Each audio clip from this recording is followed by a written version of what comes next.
Welcome back, Cat 5 class. Here's the assignment for chapter 14 using AutoCAD. Complete this drawing, front view, side view, and dimensions. Title block and border is optional. And this is problem 14-5 in the back of chapter 14 of your textbook.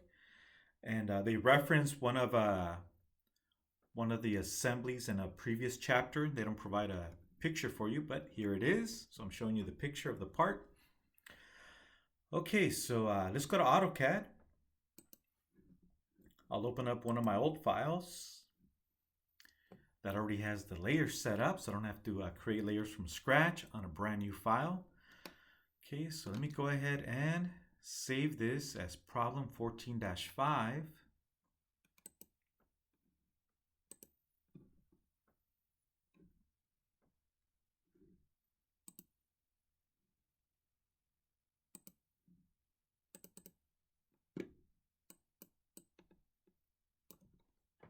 Okay, so problem 14-5, and I'll use my initials.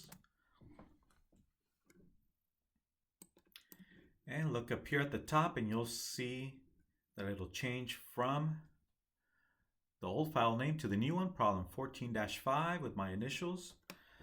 All right, so I'm gonna go ahead and delete all these items here. Let me turn on the construction layer so I can also delete the geometry in that layer. And delete. All right, so let's take a look at the drawing.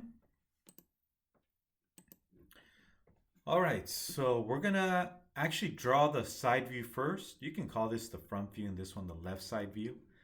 But we're gonna start with the circular view. It's a lot easier because then from there we can create our rectangular view. All right, so as you can see, we have a inside circle.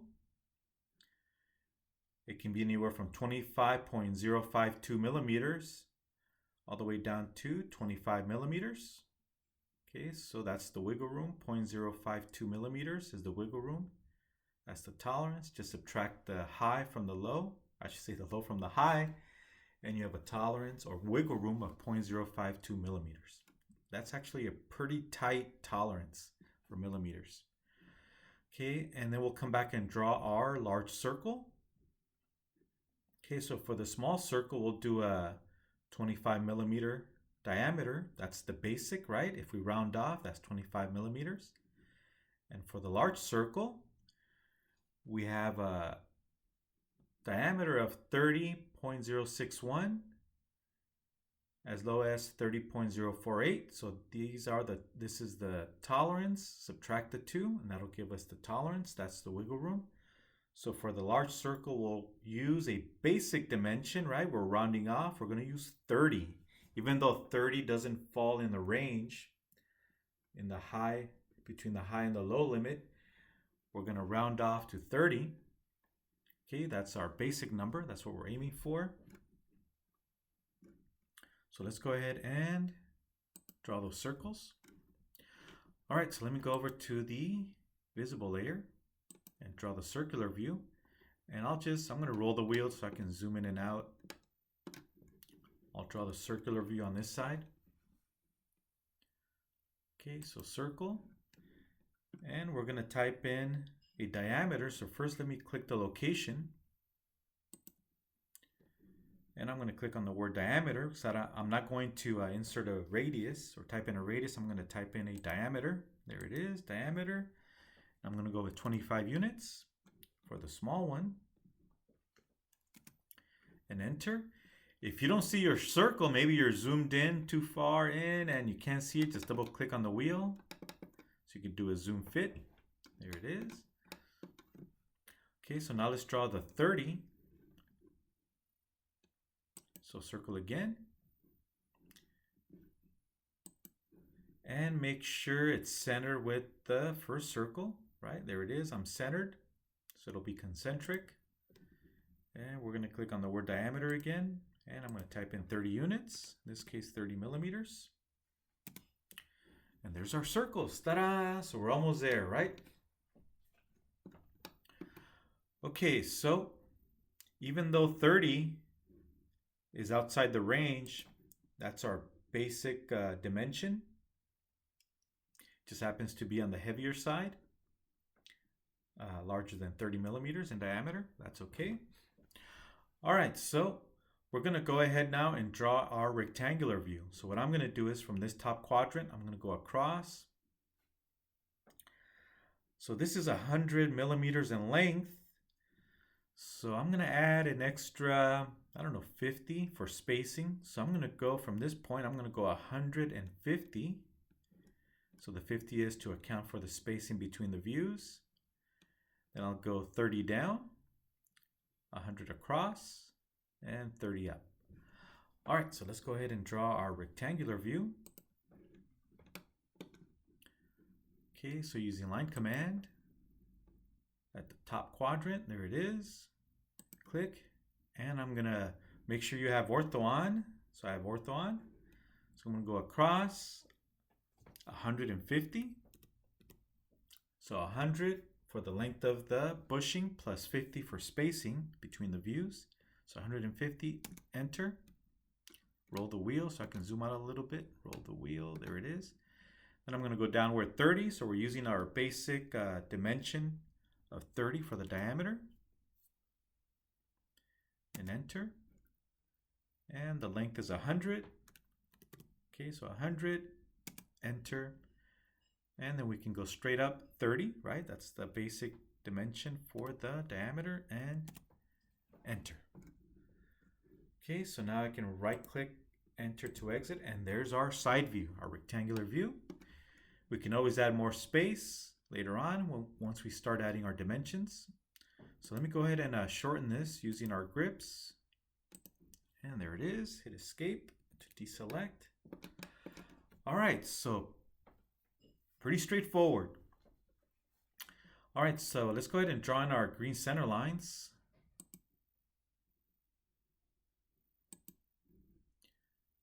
All right, if you want to use the center mark, I'll go to annotate. I'll use the center mark icon, click. Oh, gotta make sure I'm in the correct layer. I think I am in the center. We'll find out in a minute. Yep, we are in the green center layer. Okay, and hit escape to deselect. Let's go ahead and extend this.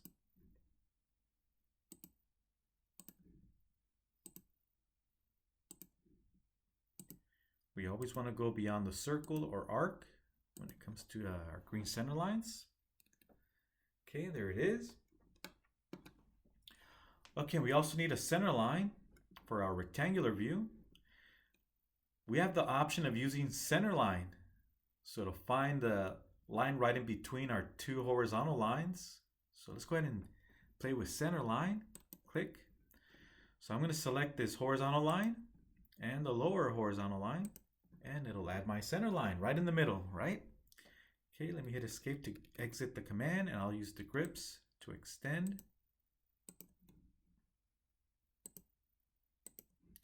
And hit escape.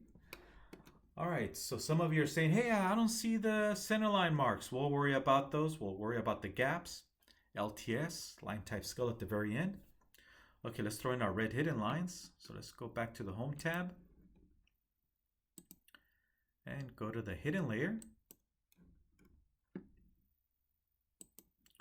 So this bushing is just a tube. You can call it a bushing. You can call it a sleeve.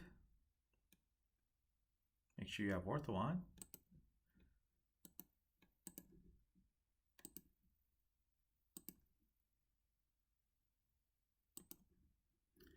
Okay, let's draw the next one.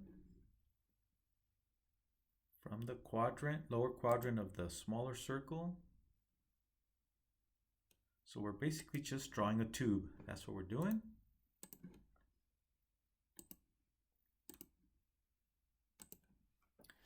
Okay, hit escape to deselect.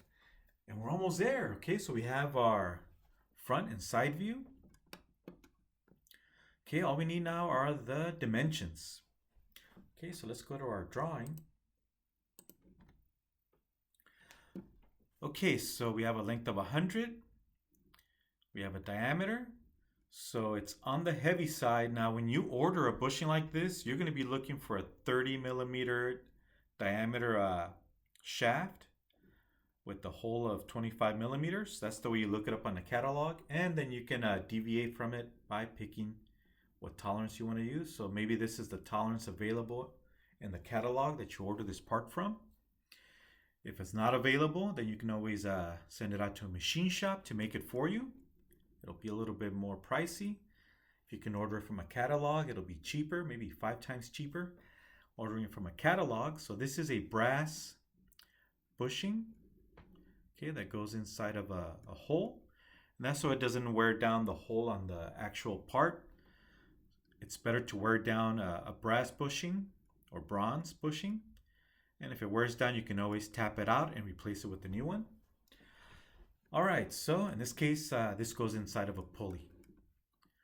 And later on, we'll be covering the pulley in one of the later chapters. The pulley, the bushing, also part of a larger assembly.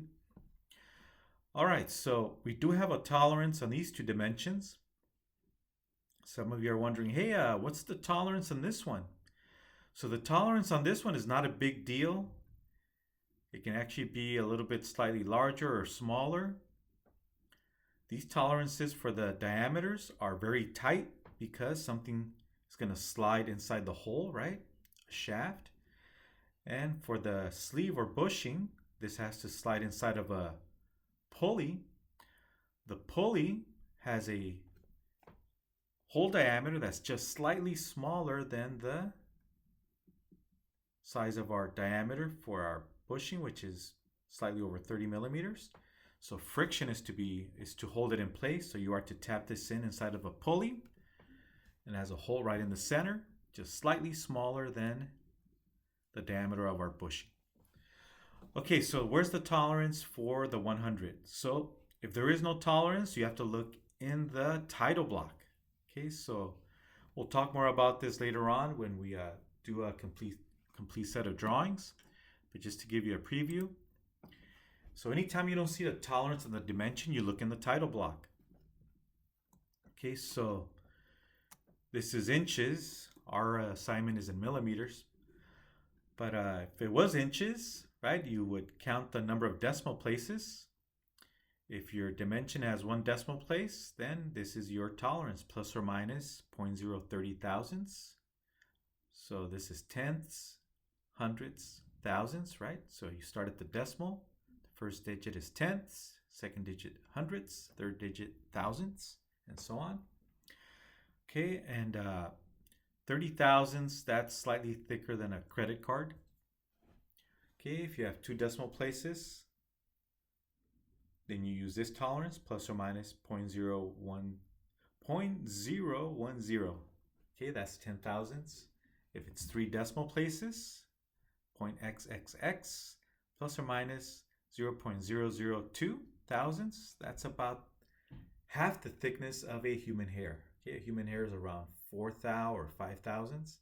So 2 thousandths, that's a pretty tight tolerance. And this is just an example, but also to show you other examples of tolerance. So here they use something slightly different. Okay, so once again, this is for inches. We're using millimeters on our assignment. So depending on who you work for, where you work, what company, they may use a different tolerance system. Okay, so fortunately I don't have one as an example for millimeters. So this is 100 millimeters. Notice there's no decimal places. So we would look in the title block if we had one and see what tolerance we would apply to this dimension. All right, so we're just going to leave out the tolerance on this one. All right, so let's go ahead and add dimensions. Okay, so I'm going to go to my dimensions layer. All right, so let's throw in the diameter for the small circle. So if it's circular, we go with diameter. If it's an arc, we go with radius. Okay, so diameter, let's pick the small circle. Notice our dimension is very small in size as far as the text and the arrowhead. We'll come back and fix that later. So let's go ahead and just add the dimension. I'm going to zoom in. There's the dimension. I'm rolling the wheel to zoom in. Obviously it's way too small for this drawing, and it's because it's in millimeters. So when you go work for a company, they should have a drawing template, one for millimeters and one for inches. So that way you don't have to go in and adjust the text height, which we will do in a few minutes. All right, so now let's throw in the diameter for the large hole, or I should say the large circle. So if it's a hole, the little circle is a hole, then we dimension the circle.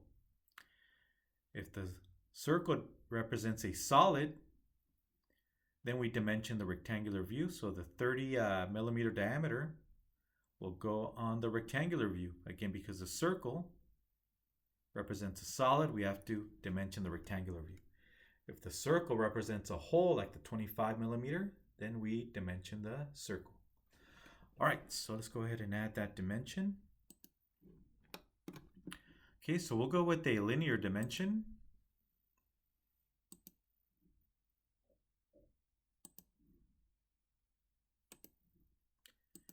And there it is, 30 millimeters. We're gonna have to go in and fix the tolerances. We'll come back and fix that.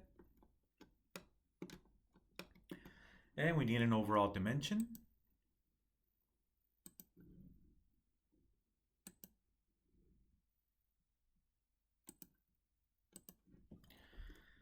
Okay, so the overall is 100.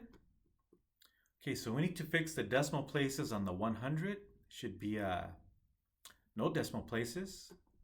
But first, let's change the size of our text and arrowheads. All right, so in case you forgot, how do we change our text height and arrowheads and gaps? Don't forget there are gaps between the extension line and the object line, right? It automatically generates the gaps. And we also have a length for the extension beyond the arrowhead. All right, so let's go ahead and change the size of our dimensions. All right, so we're gonna go to Annotate tab, go to Annotate tab, and we have the Dimensions panel. Okay, so click on this downward arrow, downward towards the right, click on it, and it'll load the Dimension Style Manager. Don't use override, at least not yet. Maybe later on you'll feel more comfortable. So overrides are temporary overrides. So you're supposed to follow a standard when you're creating dimensions, whether it's an American standard, ANSI, or ASME standard, or an international standard like ISO, or the Japanese standards, the JIS standards. All right, so you'll have either once again one of those standards or maybe a company standard. Okay. All right, so don't use the override. So I'm going to go ahead and modify the size of our standard. So currently our dimensions are following the standard. All right, so let's go ahead and modify it. And your instinct will be to change the text height and the arrowhead size. Don't change the arrowhead size. Again, don't change the arrowhead size. Don't change the text height. Go to the Fit tab, and we're going to change it all in one shot. So go to the Fit tab, and we're going to change the overall scale. Okay, so it should default to 1. I had it changed to a scale of 2 on the previous drawing. So let's see, I'm going to make it maybe 10 times larger than what we currently have it. So right now the scale is 2. Let me change it to 20. So I'm just guesstimating. Let's see what we get when we use an overall scale of 20. Okay, and then click away. I'm going to hit OK. And I'm going to close it. And there they are. Okay, so I guess pretty good, I guess you can say. Scale of 20 is pretty good. If you want to use something slightly larger or smaller, go for it. I'm trying to move my dimensions. I need to turn off ortho, so I have more freedom to move it. So I'm going to turn off ortho, and now I have freedom to move my dimensions. So it was just restricting it to a horizontal or vertical shift. Okay, so let me move that, make room. Okay, let me take my 30 millimeters, move it out slightly. and my 100 millimeters. So anytime you create your first dimension, it should be about 2 text heights. 1, 2, about 2 text heights away from the object lines. There it is. Make it look presentable. Okay, let me hit escape to deselect. Now my views are currently a little too tight together, so let me window select the left or the front view. I'm going to just move it over a little bit to the left. Let me turn on ortho. That way I just slide it horizontally. Let me go to the home tab and use the move command. I'm just going to move it over slightly. Grab any point, just slide it over. Oh. Let me hit undo, Control Z, undo. Let me try it again. It was snapping to something, so I'm going to have to turn off object snap. Let me first capture this again. Turn on ortho. I'll turn off object snap. Okay, and I'm going to use the move command. Move, and I'll just grab it from anywhere. It doesn't matter. Slide it over. Notice it's not snapping to anything anymore because I turned off object snap. Okay, there it is. Okay, let me hit escape to deselect. And notice that by changing the fit scale, it changed everything. It changed the size of the arrowhead, size of the text, size of the gaps, and the length of the extension beyond the arrowhead. It did it all in one shot. All right, so we're almost there. Let's go ahead and change the 100 millimeter length to 0 decimal places to no decimal places. So let me go ahead and right click. So I'm going to first left mouse click, select. So first left mouse click, and then you right click. And I'm going to go to precision, and I'll drop it down to no decimal places. And there it is. All right, so now let's do the same thing with the other 2 dimensions, except the other 2 dimensions do have decimal places of 1, 2, 3, so 3 decimal places. Okay, so I'm going to pre-select them, left mouse click, click, and then you right click. And let's go to precision, let's go to 3 decimal places. There it is, 3 decimal places. All right, so we're not done yet. We need to add a tolerance. Oh, and by the way, I'm missing the diameter. I'm missing the diameter symbol. So this one, it automatically generated the diameter symbol. This one, I'm going to have to add it. So let's first add the diameter symbol, or else I'll forget later. Okay, so I'm going to just click on the dimension. Actually, I should double click. So the left button, double click. So we can override the text. We're actually not going to overwrite the text. We're just going to add to it. So make sure it's purple. If it goes blue, if I click inside and goes blue, that's warning me that it's going to override it, which I don't want to do. So let me use the left arrow on the keyboard to go left. There it is. It went back to purple. So we're not going to override the text. We're just going to add to the text. All right, so now let's add the diameter symbol. And there it is. Okay. And then just click away to exit the text box. Just click away anywhere outside the text box. And there we have it. Okay, so let me go ahead and move it over a little bit, slightly to the right. Whoop, misclick, hit escape, hit escape. Just trying to use the grips to move it slightly to the right. There it is. Okay, so now we need to add our tolerance. Let's do the 25 first. That's the easy one.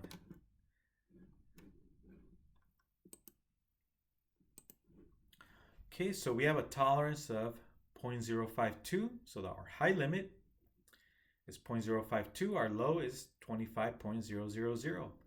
Okay, so we're going to have to add a 0.052 upper limit. And the lower limit, we're just going to leave it at 0. All right, so let's go ahead and go back to AutoCAD. Okay, so I'm going to select first the dimension. So left mouse click. And then you're going to right click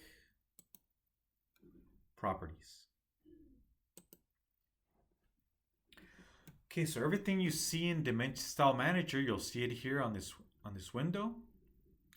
So on the left, everything you see in Dimension Style Manager when you're changing your decimal places, your inches or millimeters, etc. Pretty much the same thing here that you see, except we're going to do it individually for the 25 diameter dimension. Okay, so we're going to go down. So I'm just going to slide this bar so I can go downward. Slide the bar on the left. And I'm going to go all the way down to tolerances. Okay, so we're going to add a tolerance. And just like in the lecture, we talked about tolerance. Okay, so currently the tolerance display is none. Okay, so we're going to change this. Go to the drop down here where it says tolerance display. Go to none. Go to the drop down, and we're going to go with, we're not going to go with symmetry. We're not going with deviation. We're not going with basic. We're going with limits. And there it is. So we're going to have a high limit and a low limit. Notice how it's going to 2 decimal places. So I'm going to have to fix that. It had 3 decimal places, but it's going to 2. So I'll come back and fix that. So let's go to limits tolerance. There it is. Now I dropped down to 2 decimal places. So now I also have to change the precision here to 2 decimal places. So the dimension has 3 decimal places, but the tolerance has 2. So they need to match. So let me go to the drop down here and change it to 3 decimal places. There it is. Okay, so we do have a tolerance precision, and if we go all the way, I'm going to roll the wheel to go all the way to the top. We should also have let's see, I'm in the wrong area. Let's go to,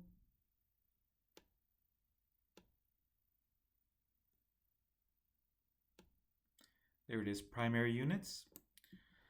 So our primary units section, here's the precision, 3 decimal places.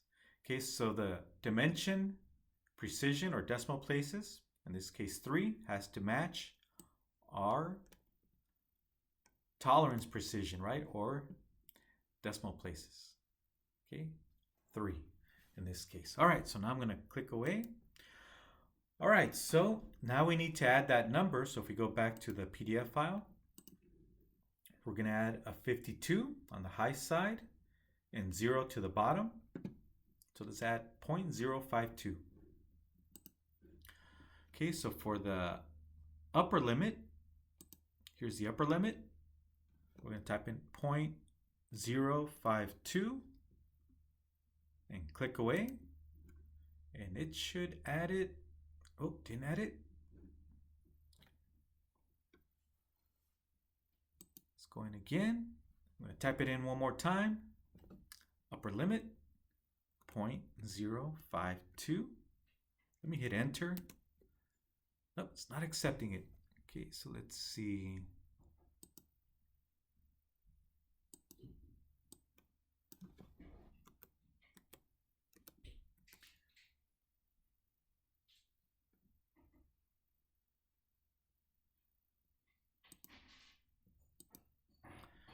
There it is. I don't know why it finally showed up. All right, I clicked on the calculator and it seems to have been able to add it. So there it is. There's my tolerance of 0.052. Okay, so we're going beyond the 25 millimeters by 0.0520. So we don't type in the 25. 25 is our basic. Our wiggle room in the upper area is 0.0520, right? Or 0.052. There it is. Now for the lower limit, we're just going to leave it at 0. Okay, so we'll leave it at 0, so it'll display it as 25 because we did not deviate from the 25 for the lower limit. We just left it at 0. All right, so now I'm just going to click away out in space. And let me hit escape to exit. Let me close the window. And there it is. There's our 25.052 for our upper limit and 25.000 for our lower. Okay, so that was pretty easy. The one that's going to be tough is the 30. Okay, so let's go to the 30. Okay, so we have a upper tolerance of 0.061. That's our high. And our low is 0.048. Okay, so let's do the 61 first. Okay, so let's go back. Okay, so I'm going to first left mouse click on the dimension. Then I'm going to right click properties. Okay, so same thing. Okay, so let's go all the way down to tolerances. So I'm going to slide this bar here on the left, slide it down, go all the way down to the tolerance section. All right, so we're going to do a tolerance display of, once again, limits. Okay, go to limits. Okay, so for the upper, we're going to use 0.061. Okay, so for the upper, we're going to deviate from the 30 by 0.061, 0.061. Let me click on the calculator. Notice it's only displaying 2 decimal places, so I need to fix the precision. So the tolerance precision is at 2. Let me change that to 3. So tolerance precision should match the dimension precision of 3. There it is. Now we can see the 0.61. Okay, there it is. Okay, now the lower. The lower is going to be a little bit tough. Okay, the lower, let's check it out, is 0.048. So that's how much we're deviating from our basic of 30. So 0.048.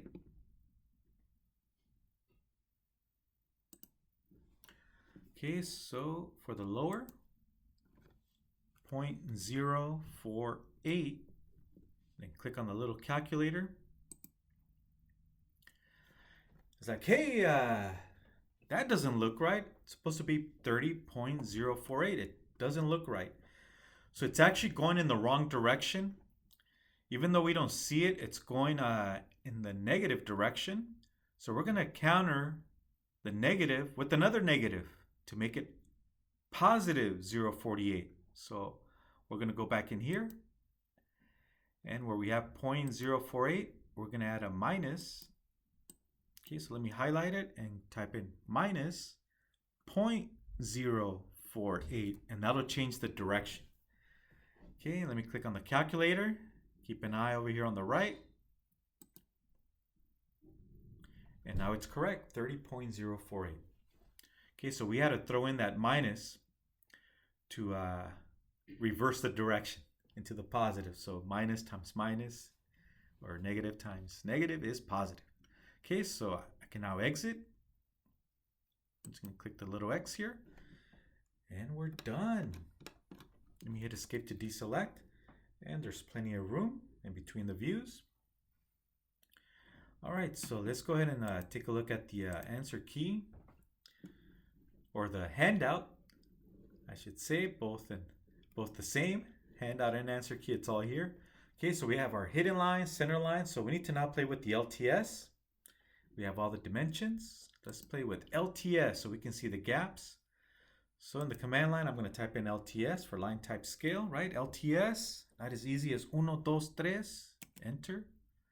Because right now the scale factor is at 0.5.